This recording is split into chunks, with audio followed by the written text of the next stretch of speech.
نحمدہ ونصلی علی رسولہ الکریم۔ میرے محترم بزرگوں، عزیزوں،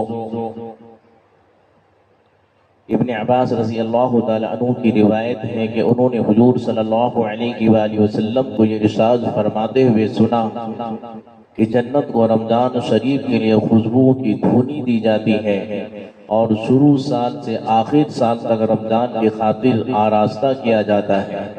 پس جب رمضان مبارک کی پہلی رات ہوتی ہے تو عرش کے نیچے سے ایک ہوا چلتی ہے جس کے جھونکوں کی وجہ سے جنت کے درختوں کے پتے اور کیواروں کے حلقے بجنے لگتے ہیں، جس سے ایسی آواز، سریلی آواز نکلتی ہے کہ سننے والوں نے اس سے اچھی آواز کبھی نہیں سنی۔ بس خوشنما آنکھوں والی حوریں اپنی مکانوں سے نکل کر جنت کے بالا خانوں کے درمیان کھڑی ہو کر آواز دیتی ہے، کوئی ہے اللہ تعالیٰ کے بارگاہ میں ہم سے مغنی کرنے والا تاکہ حق تعالیٰ جل شانہ اس کو ہم سے جوڑ دے۔ پھر وہی حوریں جنت کے دروغہ رضوان سے پوچھتی ہیں یہ کیسی رات ہے؟ وہ لبیک کہہ کر جواب دیتے ہیں کہ رمضان مبارک کی پہلی رات ہے۔ جنت کے دروازے محمد صلی اللہ علیہ وآلہ وسلم کے امت کے لیے آج کھول دیے گئے۔ حضور صلی اللہ علیہ وآلہ وسلم نے فرمایا کہ حق تعالیٰ جل شانہ رضوان سے فرما دیتے ہیں کہ جنت کے دروازے کھول دے، اور مالک جہنم کے دروازوں سے فرماتے ہیں کہ محمد صلی اللہ علیہ وسلم کے امت کے روزے داروں پر جہنم کے دروازے بند کر دے۔ اور جبریل علیہ السلام کو حکم ہوتا ہے کہ زمین پہ جاؤ اور سرکش شیاطین کو قید کرو اور گلے میں توق ڈال کر دریا میں پھینک دو کہ میرے محبوب صلی اللہ علیہ وآلہ وسلم کے امت کے روزوں کو خراب کرے۔ سبحان اللہ، میرے عزیزو، مالک ہم سے اور آپ سے کیسی محبت فرماتا ہے۔ نبی کریم صلی اللہ علیہ وآلہ وسلم نے یہ بھی ارشاد فرمایا کہ حق تعالیٰ جل شانہ رمضان کی ہر رات میں ایک منادی کو حکم فرماتے ہیں کہ 3 مرتبہ یہ آواز دے کہ ہے کوئی مانگنے والا جس کو میں عطا کروں، ہے کوئی توبہ کرنے والا کہ میں اس کے توبہ کو قبول کروں، کوئی ہے مغفرت کا چاہنے والا کہ میں اس کی مغفرت کر دوں۔ کون ہے جو غنی کو قرض دے؟ ایسا غنی جو نادار نہیں، ایسا پورا ادا کرنے والا جو ذرا بھی کمی نہیں کرتا۔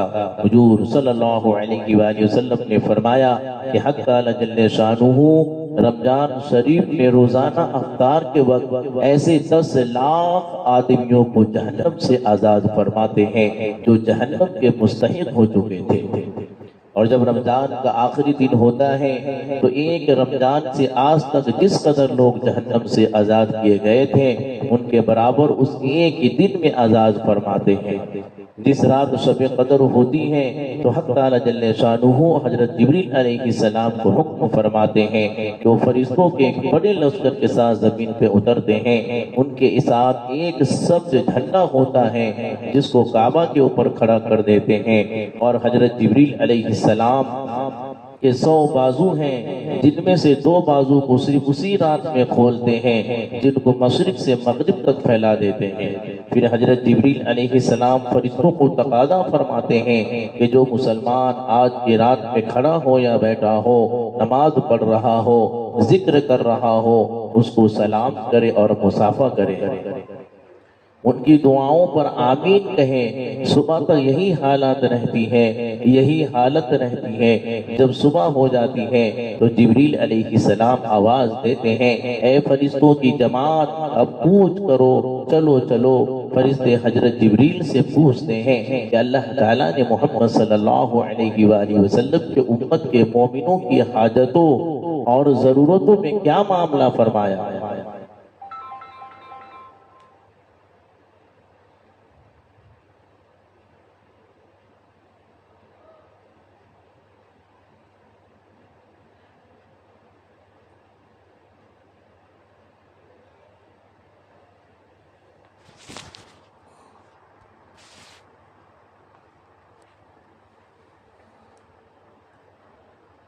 کیا معاملہ فرمایا؟ وہ کہتے ہیں کہ اللہ تعالیٰ نے ان پہ توجہ فرمائی اور 4 شخصوں کے علاوہ سب کو معاف فرما دیا۔ صحابہ نے پوچھا یا رسول اللہ صلی اللہ علیہ وآلہ وسلم وہ 4 شخص کون ہیں؟ ارشاد ہوا ایک وہ شخص جو شراب کا عادی ہو، دوسرا وہ شخص جو ماں باپ کی نافرمانی کرنے والا ہو، تیسرا وہ شخص جو قطع رحمی کرنے والا ہو، ناطہ توڑنے والا ہو، چوتھا وہ شخص جو کینہ رکھنے والا ہو اور آپس میں قطع تعلق کرنے والا ہو۔ میرے عزیزوں، پھر جب عید الفطر کی رات ہوتی ہے تو اس کا نام آسمانوں پر لیلۃ الجائزہ انعام کی رات سے لیا جاتا ہے، اور جب عید کی صبح ہوتی ہے تو حق تعالی جل شانہ فرشتوں کو تمام شہروں میں بھیجتے ہیں کہ وہ زمین پہ اتر کر تمام گلیوں راستوں پر کھڑے ہو جاتے ہیں اور ایسی آواز دیتے ہیں جس کو جنات اور انسان کے سوا ہر مخلوق سنتی ہے، پکارتے ہیں اے محمد صلی اللہ علیہ وآلہ وسلم کی امت، اس کریم رب کی بارگاہ کی طرف چلو جو بہت زیادہ عطا فرمانے والا ہے، بڑے سے بڑے قصور کو معاف فرمانے والا ہے۔ پھر جب لوگ عیدگاہ کی طرف نکلتے ہیں تو حق تعالی جل شانہ فرشتوں سے دریافت فرماتے ہیں کیا بدلہ ہے اس مزدور کا جو اپنا کام پورا کر چکا ہو؟ وہ عرض کرتے ہیں اے ہمارے معبود، اے ہمارے مالک، اس کا بدلہ یہی ہے کہ اس کی مزدوری پوری دے دی جائے۔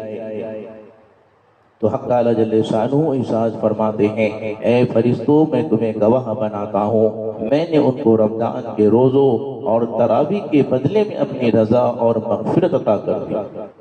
اور بندوں سے خطاب فرما کر ارشاد فرماتے ہیں اے میرے بندوں مجھ سے مانگو، میری عزت کی قسم، میری جلال کی قسم، آج کے دن اس اجتماع میں مجھ سے اپنی آخرت کے بارے میں جو سوال کرو گے عطا کروں گا۔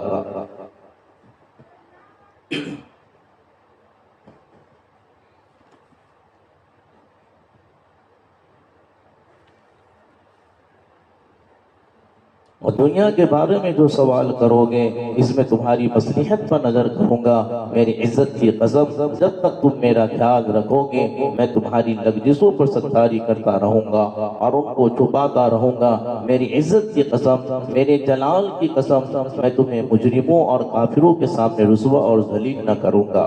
بس اب بخشے بخشائے اپنے گھروں کو لوٹ جاؤ، تم نے مجھے راضی کر دیا، میں تم سے راضی ہو گیا۔ بس فرشتے اس اجر و ثواب کو دیکھ کر جو اس امت کو افطار کے دن ملتا ہے خوشیاں مناتے ہیں۔ میرے عزیزوں،